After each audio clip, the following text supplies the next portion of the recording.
Dictation शुरू होगी 3 second बाद। महोदय, भारतीय समाज बहुभाषी समाज है और हमारे इस समाज में बहुसंख्यक भाषाई वर्ग के अल्पसंख्यक भाषाई वर्ग से मधुर संबंध है। अतः यहाँ बहुभाषिता सहज स्थिति के रूप में स्वीकार्य है। इस समाज में व्यक्ति एक भाषा से दूसरी भाषा की यात्रा करता रहता है और ऐसे में एक ही वाक्य में एकाधिक भाषा के तत्वों का समन्वय कर वह अपना कार्य आसान कर लेता है।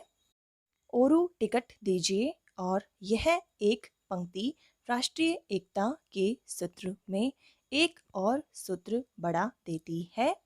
राष्ट्रीय एकता का संबंध समूह मस्तिष्क से होता है और समूह मस्तिष्क को प्रभावित, संचालित और नियंत्रित करने के लिए संप्रेषणीयता की शक्ति का उपयोग किया जाता है।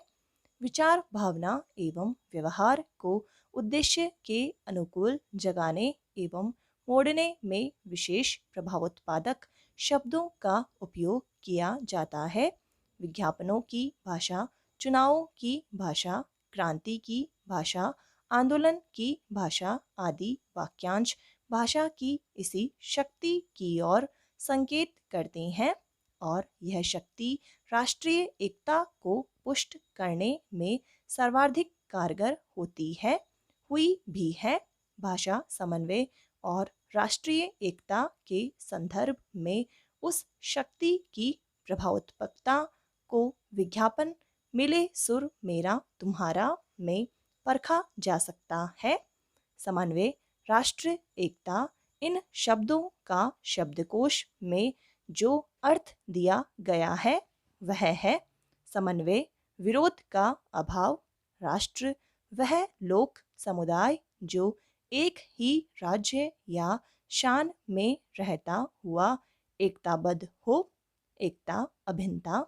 भाषाई समन्वय से तात्पर्य यह है कि विभिन्न भाषाओं के अस्तित्व को स्वीकारते हुए उनकी गरिमा के अनुरूप उनमें दूसरी भाषा के प्रति विरोध का भाव न आने देना। इसी प्रकार राष्ट्रीय एकता का सहज अर्थ लगाया जा सकता है वैसी एकता जिसे राष्ट्रीय समुदाय एक दूसरे के प्रति अभिन्न होने के भाव से संचालित करे। एकता में राष्ट्रीय विशेषण लगना इसे राष्ट्र के अस्तित्व और प्रतिष्ठा से जोड़ देता है और राष्ट्रीय एकता के लिए भाषा की भूमिका अहम हो जाती है और भाषाई समन्वय का महत्व उठ खड़ा होता है। आज भारत पर एक साथ एक ही समय अलग अलग क्षेत्रों में अनेक आक्रमण किए जा रहे हैं। ये आक्रमण आबादी के भी हैं और आर्थिक भी, सांस्कृतिक भी हैं, धार्मिक भी, शिक्षा साहित्य पर भी हैं और रहन सहन तथा मनोरंजन आदि पर भी। इन आक्रमणों से कुछ परोक्ष हैं तो कुछ प्रत्यक्ष। कुछ आक्रमणों से केवल सरकार अवगत है और केवल कुछ का आम आदमी को भी पता है। आम आदमी जिन आक्रमणों को जानता या नहीं जानता है, जिनसे वह परिचित या अपरिचित है, वे हैं संस्कृति, साहित्य, रहन सहन और मनोरंजन के माध्यम से भारतवासियों के मन को गुलाम बनाने के लिए किए जा रहे आक्रमण। ऐसे में भाषाई समन्वय का संबंध राष्ट्रीय एकता से और गहरा हो गया है। उपग्रहों के माध्यम से आसमान से उतरती पश्चिमी देशों की उड़न परियां जो सांस्कृतिक हमले कर रही हैं, भाषाई समन्वय के अभाव में उनकी गिरफ्त और भी मजबूत हो जाएगी। महोदय, मद्रास में दूरदर्शन भाषाई समन्वय को महत्व नहीं देगा तो अन्य भाषा भी टीवी देखने के प्रति ललक पड़ेंगे।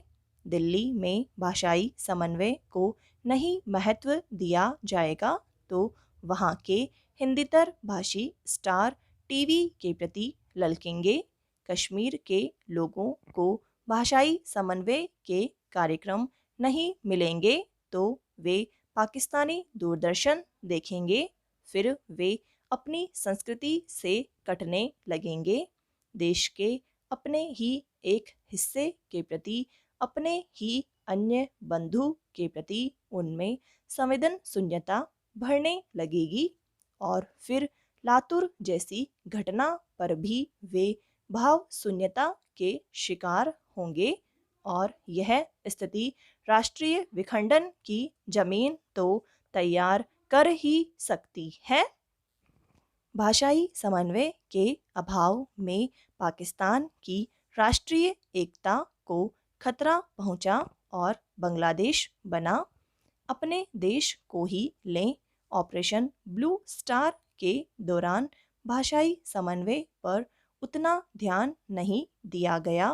फलतः देश के अन्य हिस्सों में आम आदमी के मन का आक्रोश भड़का जो राष्ट्रीय एकता के लिए घातक रहा। वहीं हजरतबल प्रकरण में हजरतबल को सेना द्वारा रौंद दिए जाने के विदेशी समाचारों के प्रभाव को भाषाई समन्वय के सिद्धांत पर ही हम पूरी तरह रोक पाने में सक्षम रहे। इस प्रकार भाषाई समन्वय के आधार पर उभरी राष्ट्रीय भावना हमारी राष्ट्रीय एकता के लिए सार्थक सिद्ध होगी। किंतु यह भाषाई समन्वय किसी अन्य भाषा के मूल्य पर या उसे किनारे रखकर कुछ भाषा विशेष के लोगों को कारण विशेष से खुश करने की धारणा से नहीं की जानी चाहिए। अन्यथा भाषा के क्षेत्र में भी तुष्टीकरण की नीति को बढ़ावा मिलेगा और फिर ऐसा तुष्टीकरण राष्ट्रीय एकता के विरुद्ध ही चला जाएगा।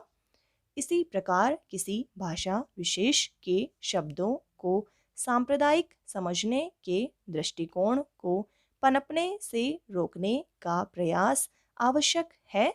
शब्दों को सांप्रदायिक बनाने अथवा उन्हें किसी भाषा विशेष के प्रतिनिधि मात्र समझने की धारणा को भी बदलना होगा। एक भाषा में से अन्य भाषा के घुल मिल गए लोकप्रिय शब्दों को चुन चुनकर निकाल फेंकने और उसकी जगह जबरदस्ती गढ़े गए शब्दों को बिठाने की मानसिकता पर अंकुश लगाना होगा। शब्दों को भाषा विशेष में उनकी लोकप्रियता और उस भाषा के प्रवाह में उनकी उपादेयता पर अधिक जोर देना चाहिए।